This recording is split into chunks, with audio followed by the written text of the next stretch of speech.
मैं आज इस बात को बड़ी गंभीरता से कह रहा हूं कि दिल्ली में बढ़ता प्रदूषण मात्र 2 महीनों का प्रदूषण नहीं है, ये पूरे साल की समस्या है। और आम आदमी पार्टी की सरकार को जिस गंभीरता से काम करना चाहिए था उन्होंने नहीं किया। आप उनकी गंभीरता इस बात से लगा सकते हैं कि डीपीसीसी को हर 2 महीने में एक मीटिंग करनी होती है। हमारे लगातार आवाज उठाने के बाद गोपाल राय ने 9 महीने के बाद मीटिंग बुलाई और उसके बाद भी अधिकारियों पे ठीकरा फोड़ा। जो काम आपको हर 2 महीने में करना चाहिए था, आपने 9 महीने में क्यों किया? अगर आप लगातार उसके लिए प्रयास करते तो शायद कुछ कॉन्क्रीट निकल के आ सकता था। दिल्ली में लगातार प्रदूषण की समस्या बढ़ रही है, हम रोज देख रहे हैं। लेकिन दिल्ली सरकार का जो आचरण है वो उनके मुख्यमंत्री की तरह की सिर्फ घोषणाएं कीजिए, नए नए प्रतिबंध बताइए, हमारे पास क्या हाल है उसका कोई जवाब वो नहीं देते। अब जो दस्तावेज मैं आपको दिखाने जा रहा हूं वो थोड़े गंभीर हैं। कल आम आदमी पार्टी के एक सांसद ने और जो ट्वीट किया है, उन्होंने 15 सितंबर का एक डाटा दिखाया, 15 सितंबर से लेकर 25 अक्टूबर तक का, और बड़ी सफाई से एक झूठ बोला। उन्होंने कहा कि इस दौरान पंजाब में 6023 मामले पराली के आए, जिसमें से मात्र 2704 मामले पंजाब के हैं। तो आप देखिए हम उसको 50% से कम ले आए। मैं यह बड़ी गंभीरता से कह रहा हूं कि उन्होंने झूठ बोला। ये सरकारी आंकड़ा है, मेरा नहीं है। ये जो 6023 जो मामले बताए गए, ये 6 स्टेट्स के मामले, 6023 जिसका ट्वीट राघव चड्ढा ने किया है, वो 6023 जो मामले हैं वो 6 राज्यों के मामले हैं। और उन्होंने बड़ी सफाई से ये कहा कि 6023 मामले थे, उसमें से पंजाब के 2704 है, तो 50% से कम ले आए। वो 6023 मामले 6 राज्यों के हैं, उसमें से अकेले पंजाब के 2704 है। आप परसेंटेज लगा लीजिए। और ये तो उन्होंने 25 अक्टूबर तक का बताया। ये आंकड़ा कल का है, 26 अक्टूबर, इससे लेटेस्ट तो कुछ नहीं है। इसके हिसाब से कल में 7136 टोटल केसेस हुए हैं और इसमें से पंजाब के 3293 3293, ये 26 अक्टूबर का डाटा है। और आज जो नासा ने सैटेलाइट पिक्चर्स इश्यूज किए हैं, उसमें पंजाब सरकार की उदासीनता, आम आदमी पार्टी की विफलता और वहां जो पराली के मामले दिखाई दे रहे हैं वो साफ दिखाई दे रहे हैं। उनके हिसाब से कल के 1113 मामले पराली के आए थे, 1113, जिसमें से पंजाब के 589 मतलब 600 से 11 कम, तो वो 50% से भी अबव है, 52% के आसपास है। और हरियाणा का जो बार बार दोष मरते हैं अरविंद केजरीवाल, हरियाणा में कल मात्र 67 केसेज आए, सिर्फ 67। कहा 589, लगभग 600, और कहा 67। लेकिन ढकोसलों की सरकार है, घोषणा की सरकार है, झूठ बोलने में माहिर लोगों की सरकार है, तो सिर्फ झूठ बोलना और हर बात का झूठ अच्छे दम से बोलना, क्योंकि वो लगे कि लोगों को बहकाने का काम करना कि हम देखो क्या कर रहे हैं। ये सरकारी आंकड़े हैं। और हमारे मित्र श्रीमान हरीश खुराना ने एक आरटीआई लगाई थी। ये उस आरटीआई का जवाब है जो मैं आपके सामने रख रहा हूं। जिस पराली का ये जिक्र करते हैं और कहा गया बायो डिकम्पोजर जो बनाने का ये दावा करते हैं, जिस कैप्सूल का ये जिक्र करते हैं, 2020-21 में कैप्सूल को बनाने का खर्चा है 40,000। जरा नोट कीजिएगा, उस कैप्सूल को बनाने का खर्चा है 40,000। और जो फोटोशॉप किया पर्यावरण मंत्री ने, छिड़काव करने का खर्चा, वो खर्चा है 21,56,780 रुपए।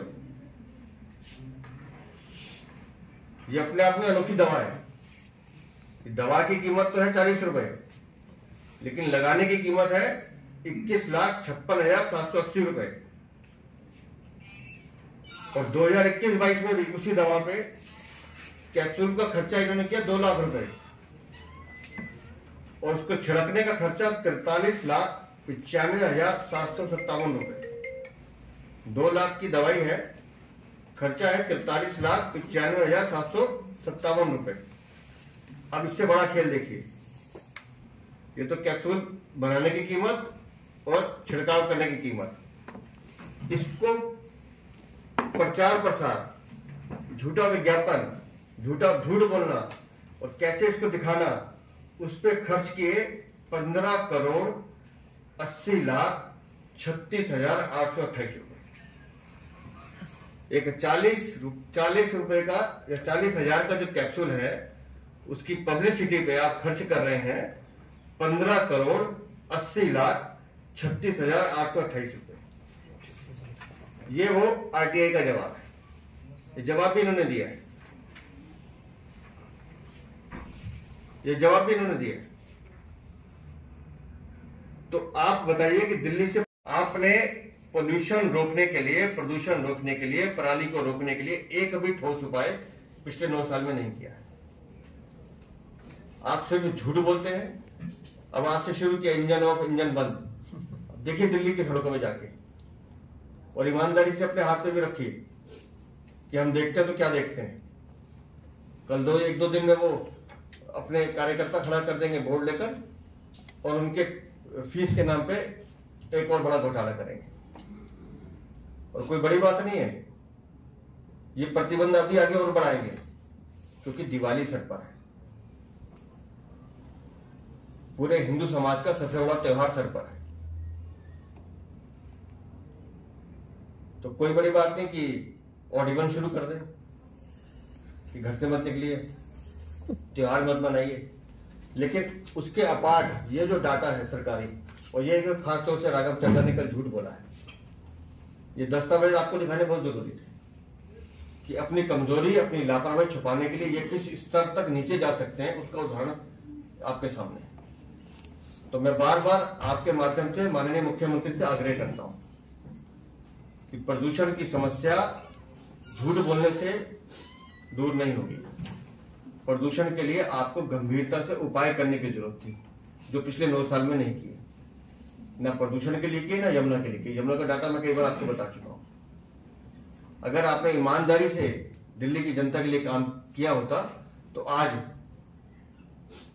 जो शिकागो की रिपोर्ट, जिसका बार बार जिक्र आता है कि दिल्ली वालों की उम्र, जिसमें आप और हम सब शामिल हैं, 10 साल घट रही है, तो उसके लिए अगर कोई जिम्मेदार है तो अकेले अरविंद केजरीवाल। हरीश जी कुछ है, और उसको लेके कितने कितने खर्चे करती है। अभी अध्यक्ष जी ने बताया किस प्रकार से पराली के कैप्सूल बनाने पर 40,000 का कैप्सूल और 15 करोड़ रुपए तो खर्चा कर दिया इन्होंने उसके विज्ञापन के ऊपर। अभी अध्यक्ष जी ने ऑड इवन का जिक्र किया, तो एक मिनट डाटा आपके सामने प्रस्तुत कर रहा हूं। इस ऑड इवन के प्रचार प्रसार और अपने लोगों को सैलरी देने में 3 साल में 55 करोड़ रुपए इस सरकार ने खर्च किए हैं। 55 करोड़ रुपए। और ये हवाबाजी की बात नहीं कर रहे, ये ऑफिशियल डाटा विद आरटीआई हम लोगों के पास है, और हम उसको आपको आवाज दे देंगे। दूसरा, अभी अध्यक्ष जी ने जिक्र किया स्मॉग टावर का। 25 करोड़ का स्मॉग टावर तो अध्यक्ष जी बन के तैयार है, लेकिन काम नहीं कर रहा। लेकिन उसकी मेंटेनेंस के ऊपर 2,38,00,000 रुपए का खर्चा मेंटेनेंस के ऊपर होता है, लेकिन रिजल्ट क्या निकलता है? बंद। अभी जिक्र आया इसका 40 लाख रुपए आप रखते हो सोर्स, इसका रियल टाइम सोर्स के, उसका 40 लाख रुपए आप रखते हो उसके बजट के ऊपर इस साल का। तो सवाल इस चीज का ये है कि 40 लाख रुपए में वैज्ञानिकों की सैलरी भी निकल आएगी और वो पूरा डाटा सेंटर भी चलेगा। 40 लाख रुपए साल का। तो ये सरकार जो है सीरियस नहीं है। ये तमाम दस्तावेज और तमाम जो डाटा आपके सामने प्रस्तुत किया जा रहा है, ये सच्चाई है कि दिल्ली की सरकार प्रदूषण को लेकर बिल्कुल सीरियस नहीं है। सिर्फ और सिर्फ पैसा वेस्ट करना, अपने लोगों को फायदा पहुंचाना इनका मकसद ये है, और अपनी गलतियों का ठीकरा हर बार की तरह जैसे पहले करती थी कि पंजाब की सरकार जिम्मेवार है, अब तो पंजाब में इनकी खुद की सरकार है, अब वो किसको जिम्मेवार ठहराएंगे, तो अब हरियाणा के ऊपर शुरू हो गए। तो अपनी गलतियों का ठीकरा दूसरों पर फोड़ने के लिए हमेशा ये तैयार रहते हैं, और यही वो कर रहे हैं। दिल्ली की सरकार व्हाइट पेपर जारी करे, हम ये मांग करते हैं।